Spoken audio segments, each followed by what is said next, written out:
আসসালামু আলাইকুম বন্ধুরা, আজকে আমি আপনাদের মাঝে শেয়ার করব 37 সাইজের একটা কাজ করা থ্রি পিস কীভাবে কাটিং করতে হয়। তো কাজ করা থ্রি পিসের হাতাগুলা সাইডে লাগানো থাকে, এগুলো আমি খুলে নিয়েছি। তো এটা হচ্ছে হাতা, এটা হচ্ছে পেছন পার্ট, এটা হচ্ছে সামনা পার্ট। তো আমরা পেছন পার্টটা আগে নিচে বিছাবো। এই যে আমি পেছন পাটটা সুন্দর করে বিছিয়ে নিয়েছি এবং কাপড়টা ডাবল ভাঁজ করে নিয়েছি, ঠিক আছে। তো এভাবে কিন্তু আপনাদের কাপড়টা ভাঁজ করে আগে নিতে হবে সুন্দর করে। এর উপরে আমরা সামনা পাটটা বসিয়ে দেব। যেহেতু এই থ্রি পিসের লং যেটা আছে পুরাটাই নেবে, কোনো কাটাকাটি করবে না, তাই আমি নিচে আপনাদের বেশি দেখাবো না, শুধু বডি হিসাবগুলো সুন্দর করে বুঝিয়ে দেব। তো নিচে আমি লম্বার মাপটা দিতেছি না, একবারে আমরা উপর থেকে একটা দাগ দেব। তো আমি উপরে আগে এভাবে একটা সোজা দাগ দিয়ে নেই। নেওয়ার পরে এই বাড়তি কাপড়গুলো আমি আগে কাটিং করে ফেলবো। এখন বন্ধুরা লক্ষ্য করেন, ঘাড়ে যে আমরা সেলাই দেব, সেলাইয়ের জন্য হাফ ইঞ্চি পরিমাণে কাপড় আমাদের ছেড়ে দিতে হবে। তো হাফ ইঞ্চি পরিমাণে এখানে আমি কাপড় ছেড়ে দিয়ে একটা দাগ দিয়ে দিলাম। হ্যাঁ, এরপরে আমাদের এই দাগ থেকে সাইড ফাড়ার দাগটা দিতে হবে। তো মেয়েটা একটু লম্বা চওড়া, তাই আমরা সাইড ফাড়াটা রাখবো 20.5 ইঞ্চি। নর্মালি আমরা রাখি 19 ইঞ্চি, 19.5 ইঞ্চি নর্মাল মেয়েদের ক্ষেত্রে, এবং বেশি লং জামা হলে 20, 20.5, 21 পর্যন্ত আমরা দিয়ে থাকি। তো এটার আমি দেবো 20.5 ইঞ্চি। এই 20.5 ইঞ্চির যে দাগটা আমি দিলাম, এই দাগটা সোজা মার্জিনটা টেনে দেব। হ্যাঁ, তো আমাদের দুইটা মার্জিন দেওয়া শেষ। এর ভেতরে এখন আমাদের আর দুইটা দাগ দিতে হবে, একটা কোমরের দাগ আর একটা হচ্ছে বডির দাগ। তো সর্বপ্রথম আমরা বডির দাগটা দেব। বডির দাগটা কিভাবে দেবেন, বডি যে মাপটা থাকবে ওই মাপকে 6 দিয়ে ভাগ করবেন। তো এই যে আমার বডি হচ্ছে 37 ইঞ্চি, তো 37কে আমরা যদি 6 দিয়ে ভাগ করি, 6 6 36, তাহলে 6 ইঞ্চির 1 পয়েন্ট। হ্যাঁ, তো আমি এই 6 ইঞ্চি 1 পয়েন্টে একটা দাগ দিলাম। দেওয়ার পরে এই দাগটাও আমি সোজা টেনে দেব।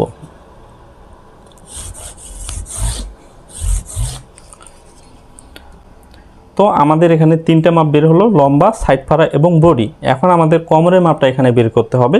কোমরের মাপটা বের করার জন্য এই বডির মাপ এবং সাইড ফাড়ার মাপ, এই দুই মাপের অর্ধেক করে নিতে হবে। অর্ধেক করে নিয়ে 1 ইঞ্চি নিচে একটা দাগ দিতে হবে। মনে করেন এটা অর্ধেক, 1 ইঞ্চি নিচে এখানে। তো ওই 1 ইঞ্চি নিচের দাগটাই আমাদের কোমরের দাগ। এই দাগটা এখন আমি সোজা টেনে দেব। অনেকে অর্ধেক করে দেয়, অর্ধেক করে দিলে কিন্তু কোমরের মেন সেন্টারটা আসে না, তাই একটু নিচে দিতে হয়। তাই আমি একটু নিচে দিয়ে দাগটা দিয়ে দিলাম। তো আশা করি এইটুকু হিসাব সবাই বুঝছেন। এরপরে আগে বডি, কোমর এবং হিপের মাপটা দেব।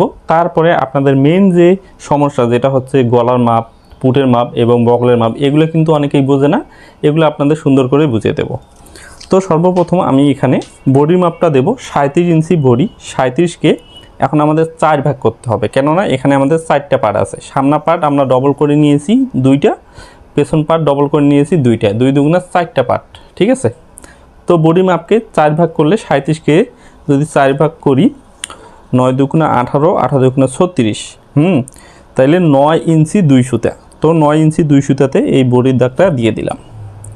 এরপরে আমাদের সেলাই প্লাস, মানে আমরা অতিরিক্ত এক্সট্রা কাপড় কতটুকু রাখবো সে পরিমাণে কাপড় বাদ দিয়ে আরেকটা দাগ দিতে হবে। তো নর্মালি আমি 2 ইঞ্চি কাপড় বেশি রাখি, তো 2 ইঞ্চি এখানে একটা দাগ দিয়ে দিলাম। হ্যাঁ, এরপরে কোমরের মাপের এই জায়গায় আসি। কোমর আছে কত, 33 ইঞ্চি।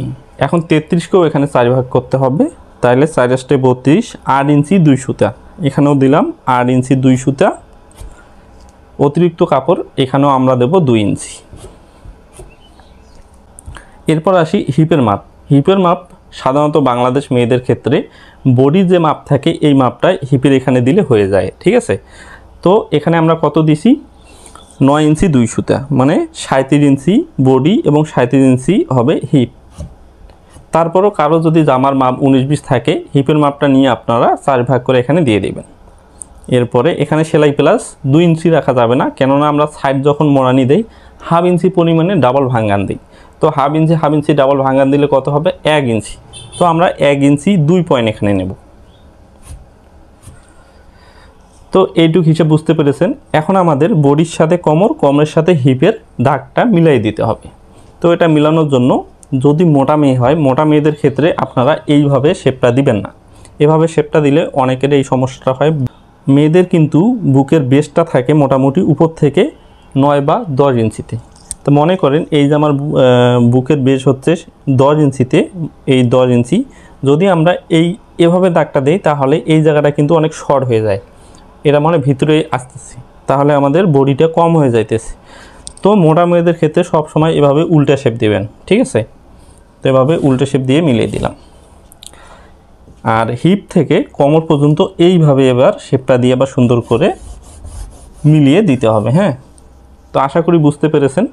তারপর আমি আর একটা ভিডিওতে শুধু এইটুক হিসাব আপনাদের সুন্দর করে বুঝাবো, তাহলে আপনাদের জামার আর ওয়াল্টার হবে না। এরপরে অতিরিক্ত যে কাপড়টা আমরা রাখছি সেই দাগটাও এভাবে মিলিয়ে দেব। তো এইটুকের কাজ শেষ। এখন নিচের ঘের, তো নিচের ঘেরের মাপটাও এখন আপনাদের আমি দিয়ে দেব। তো নিচের ঘেরটা দেব আমরা, যেহেতু জামাটা একটু লং হবে সেক্ষেত্রে আমরা দেব 24 ইঞ্চি। তো 12 দুগুণে 24, এখানে সেলাই প্লাস 1 ইঞ্চি 2 সুতা দেওয়ার পরে এই লম্বা স্কেল দিয়ে এই দাগটা এখন মিলিয়ে দিতে হবে। তারপরে সেলাই প্লাসের দাগটা ওইভাবে মিলিয়ে দিতে হবে। এরপর আসি গলা মাপ। 37 ইঞ্চি বডির জন্য যদি আপনারা বক্রম দিয়ে গলা তৈরি করেন তাহলে এখানে দেবেন 3.25 ইঞ্চি। আর যদি কাপড়ের উপর গলাটা তৈরি করেন, মানে গলাটা কাটিং করে কাপড় দিয়ে উল্টে নেবেন, তাহলে দেবেন 2.5 ইঞ্চি, ঠিক আছে? এরপরে পুটটা দিবেন 7.5 ইঞ্চি। 7.5 ইঞ্চি পুট দেওয়ারও একটা নিয়ম আছে। যদি আপনার পেছন গলা ছোট হয়, মানে পেছন গলা এরকম 2.5 বা 3 ইঞ্চি, তাহলে পুটটা দিবেন 7.5 ইঞ্চি। আর যদি পেছন গলা বড় হয়, মানে কেউ আছে পেছন গলা সামনে গলা দুটাই বড় পড়ে, সেক্ষেত্রে পুটটা এখান থেকে 1/2 ইঞ্চি কমিয়ে 7 ইঞ্চি করে দেবেন, ঠিক আছে? তো এখানে আমি দিলাম 7.5। এই জায়গায়ও আর একটা 7.5 ইঞ্চি মাপ দিতে হবে। দেওয়ার পরে এই দাগটা সোজা মিলিয়ে দিতে হবে। এটা হচ্ছে গলার দাগ। তো গলা আমি বক্রম দিয়ে বানাবো, তাই আমি এখানে গলাটা কাটিং করব না, যা আপনাদের আমি বুঝিয়ে দিলাম। এরপরে এই বগলের শেপটা এভাবে সুন্দর করে দিয়ে নিতে হবে। এখন বন্ধুরা এই বগলটা যে আমরা কাটিং করব, কত দূর পর্যন্ত কাটিং করব বা কত ইঞ্চি রাখতে হবে সেই হিসাবটা আপনাদের বুঝিয়ে দেব। বগলের হিসাব বের করার জন্য আপনারা যে এখানে বডির মাপটা দিবেন এই মাপটা ফলো করবেন। এখানে কত আছে? 9 ইঞ্চি 2 সুতা। তো আমাদের বগলের এই জায়গায় যখন আমরা কাটিং করব, এখান থেকে 1 ইঞ্চি কম কাটিং করতে হবে। তো 9 ইঞ্চি 2 সুতা থেকে 1 কম করলে হবে 8 ইঞ্চি 2 সুতা। যেহেতু জামাটা একটু ফিটিং পড়বে তাই আমরা দেব 8 ইঞ্চি, ঠিক আছে? যদি লুজ পড়ে তাহলে 8 ইঞ্চি 2 সুতায় আমরা কাটিং করতাম। যেহেতু ফিটিং হবে তাই বগলটা বেশি আমরা বাড়াবো না, 8 ইঞ্চি দিয়ে কাটিং করব। এখন আমরা বগলটা কিভাবে চেক করব? এই যে এটা তো ঘাড়ের সেলাই প্লাস, এটা হিসাব বাদ।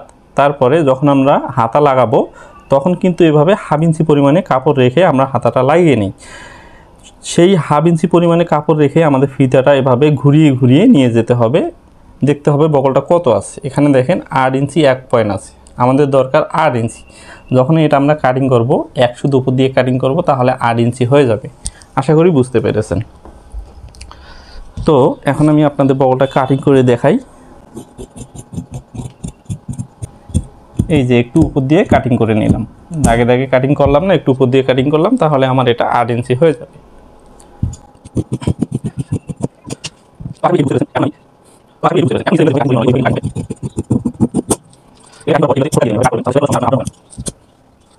এখন এখানে আর একটু কাজ আছে। যদি আপনি সেলাই করার সময় দাগে দাগে সেলাই করতে চান তাহলে দাগটা আপনার অপর পৃষ্ঠায় উঠিয়ে নিতে হবে।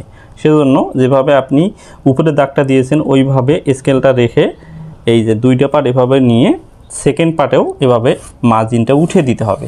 তাহলে সেলাই করার সময় আর আপনার কষ্ট করে মাপ দিতে হবে না, শুধু দাগে দাগে আপনি সেলাই করবেন।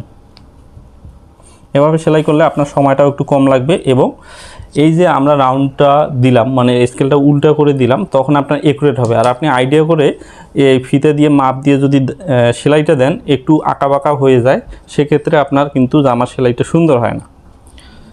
তো আমাদের কিন্তু কাটিং করা শেষ। এখান থেকে আর একটু কাজ বাকি আছে আমাদের সামনা পার্টের। তো পেছন পার্টের কাজ শেষ।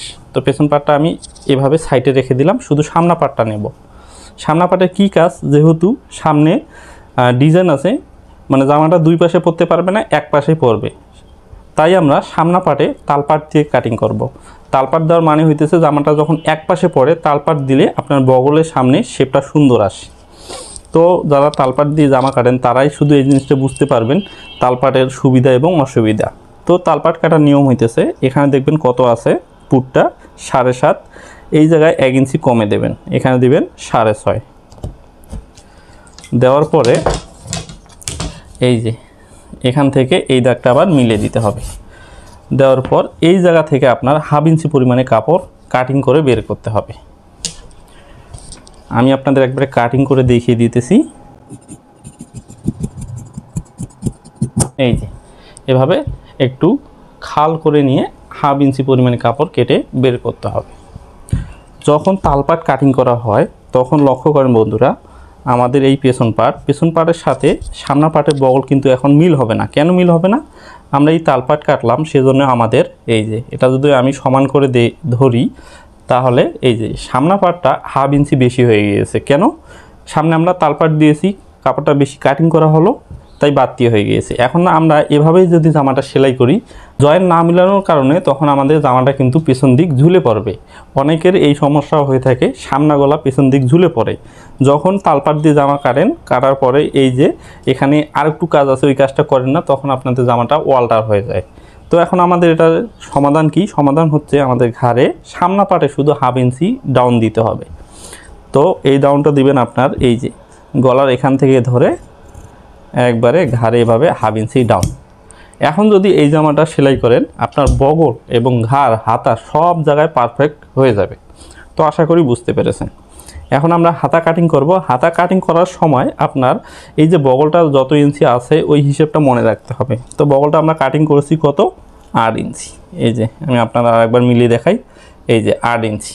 তো 8 ইঞ্চি এই হিসেবটা ধরে আমাদের বগলটা কাটিং করব, তাহলে একুরেট 100% মিলে যাবে। কখনো আর আপনার সেলাই করার সময় হাতার বগল কাটতে হবে না বা জামার বগল কাটতে হবে না, একুরেট হয়ে যাবে। আর কোনো কাঁচি লাগাতে হবে না কোনো জায়গায়। তো হাতা এভাবে আমি সুন্দর করে আগে ভাঁজ করে নিয়েছি। হাতা লম্বা যেটা আছে পুরোটাই দিতে হবে। এখানে 3.5 ইঞ্চি বডির জন্য হাতার শেপ ডাউন দিতে হবে 3 ইঞ্চি। দেওয়ার পরে এই দাগটা সোজাভাবে টেনে দিতে হবে। হ্যাঁ, হাতার মুখ আছে 10 ইঞ্চি, 10-এর অর্ধেক 5, এই 5 ইঞ্চি দিয়ে দিলাম। এই যে 8 ইঞ্চি বগলটা আমি কাটিং করেছি, 8 ইঞ্চি এখানে এভাবে কোনাকুনিভাবে দিতে হবে। ঠিক আছে, এখন সাইডে আমাদের মোটামুটি এখানে 1.5 ইঞ্চি মতো সেলাই প্লাজের কাপড় দরকার নাই। পরে এটা আমি জয়েন দিয়ে নেব। তারপরে এভাবে শেপ কাট দিয়ে হালকা একটু শেপ দিয়ে এটা মিলিয়ে দিতে হবে। এখন আমি হাতাটা কাটিং করে নেব। হ্যাঁ,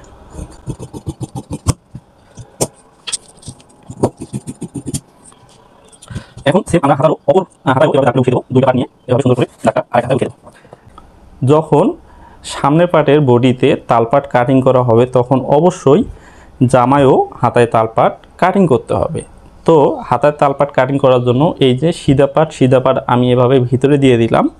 তালপাট সব সময় এক পাশে হয়ে থাকে, তাই আমরা এক পাশে এই জায়গা থেকে ধরে 1/2 ইঞ্চি পরিমাণে কাপড় বের করব। তো লক্ষ্য করেন এখান থেকে 1.5 ইঞ্চি পরিমাণ দূর থেকে আস্তে আস্তে করে এই জায়গায় 1/2 ইঞ্চি পরিমাণে কাপড় এভাবে কাটিং করে বের করতে হবে। এই জামাটা যখন পরবে সামনা পাটটা আপনার সুন্দরভাবে শৈলীর সাথে বসে যাবে। আর যদি তালপাট কাটা না হয় তো সামনে কাপড়গুলো কিন্তু জড়ো হয়ে থাকে। যারা ওড়না মানে দুই পাশে ফালাই দিয়ে জামা পরে তাদের ক্ষেত্রে কিন্তু এই সমস্যাগুলো মানুষ দেখতে পারে। আর যারা ওড়না ঢাকে ঢুকে পরে তাদের তো তালপাট দিলেও কি না দিলেও কি কোনো সমস্যা নাই। কিন্তু দর্জির নিয়ম হইতেছে যে কাটিংটা করলে সুন্দর হবে ওই কাটিংটা সবসময় করা উচিত। তাই আমি এভাবেই সবসময় কাটিং করি। আশা করি আমার কাটিংটা আপনাদের বুঝতে সুবিধা হবে। তো এই নিয়মে কাটিং করলে ইনশাআল্লাহ আপনাদের কোনো সমস্যা হবে না। তো ভিডিওটা যদি বুঝতে সমস্যা হয় অবশ্যই কমেন্ট করবেন, আর কোনো কিছু জানার থাকলে সেটাও কমেন্ট করে জানাতে পারেন। ধন্যবাদ, ভালো থাকবেন, সুস্থ থাকবেন, আল্লাহ হাফেজ।